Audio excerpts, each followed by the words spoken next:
sociaux, vous devez savoir que ces temps-ci, je n'habite plus Paris, ni Montpellier, ni en France d'ailleurs, mais j'habite à Bruxelles. Et depuis que je suis arrivée, il y a quelques petites choses qui m'ont surprise ou que j'ai trouvé super cool ou que j'ai trouvé moins cool, et je voulais vous en parler aujourd'hui avec mon regard et mes habitudes de française quoi. La première chose que j'ai remarqué et qui s'est confirmée par la suite, c'est que les Bruxellois ou les Belges en général, je peux pas vous dire, sont hyper accueillants et hyper chaleureux et ils se prennent pas la tête et c'est vraiment très très cool. C'est une des premières choses que j'ai remarqué puisque je cherchais un logement depuis Paris et j'ai forcément été en contact avec plusieurs personnes, plusieurs Belges, et les propriétaires notamment, ceux de mon appartement que j'ai actuellement, sont tellement adorables et tellement cool. Ils sont hyper, disponibles et serviables en fait, alors qu'ils sont pas obligés de l'être. Un truc tout bête, mais pour nous accueillir dans notre appartement, ils avaient organisé un dîner avec tous les gens de l'immeuble pour qu'on puisse connaître un peu tout le monde,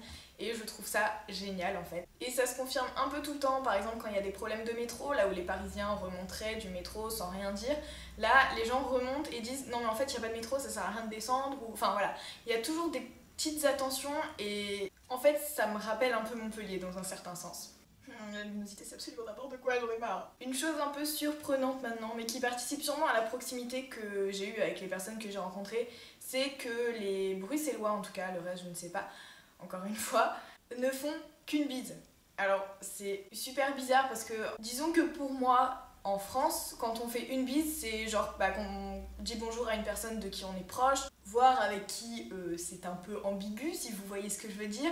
Mais non, ici c'est tout le monde une bise et c'est un peu déstabilisant au début mais après on s'habitue très très vite. Mais voilà, c'est quelque chose qu'il faut savoir quand même quand on arrive ici. Puisqu'on est sur des trucs assez inhabituels, on va continuer là-dessus.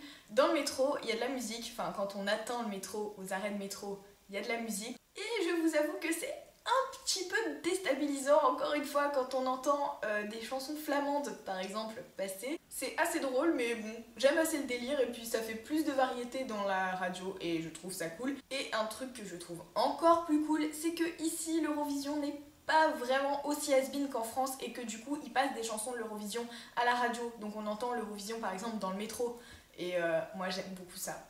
Je viens de vous révéler un truc un peu honteux quand même. Oui, je suis ultra fan de l'Eurovision et j'ai raté absolument aucune édition.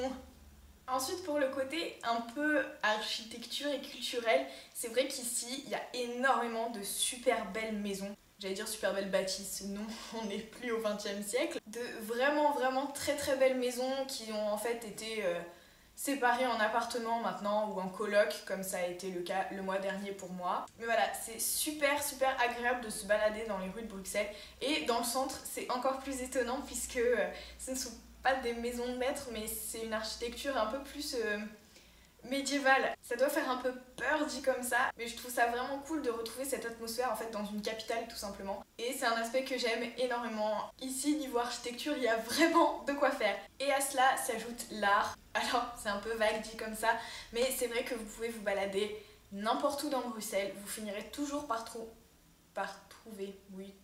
ou tomber sur une sculpture et pas genre un truc tout nul. En général on tombe vraiment sur des trucs hyper jolis, même dans le métro il y a des œuvres d'art et je trouve en fait que ça participe à un climat qui est hyper plaisant. Et on a beau dire qu'à ce niveau là Paris est vraiment top comme ville culturelle etc, c'est vrai que à Bruxelles il n'y a pas 3000 monuments mais il y a des petits trucs sympas un peu partout. Je vais revenir sur un truc un peu étonnant, c'est que Bruxelles c'est New York. Alors oui, vous devez vous demander si je suis devenue un peu folle ou qu'est-ce qui se passe.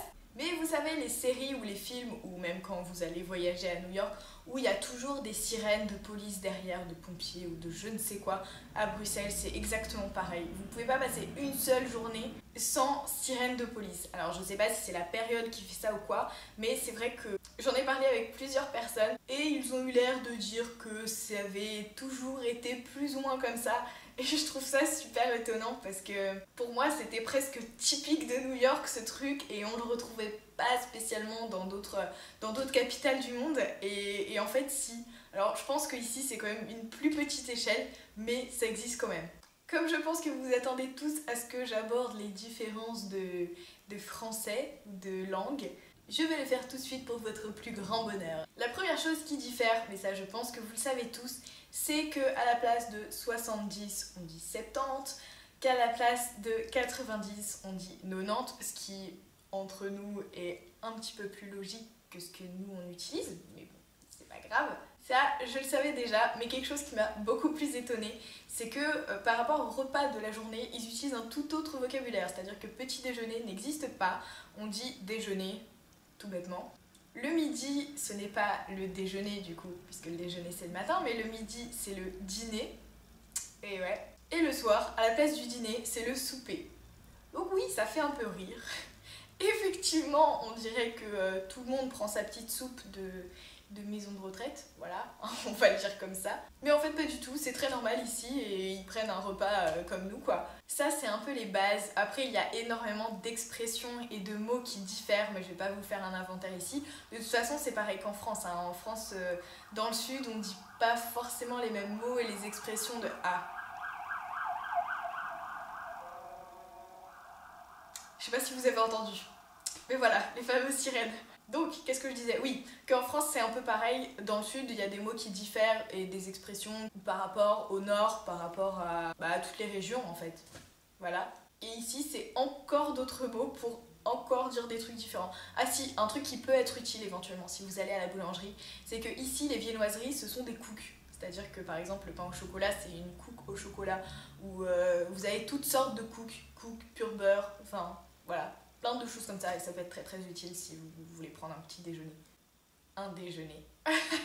Je pense maintenant en avoir à peu près terminé avec mes premières impressions de Bruxelles. Oui, parce que ça c'est un peu des premières impressions, même si ça fait un mois que je suis là.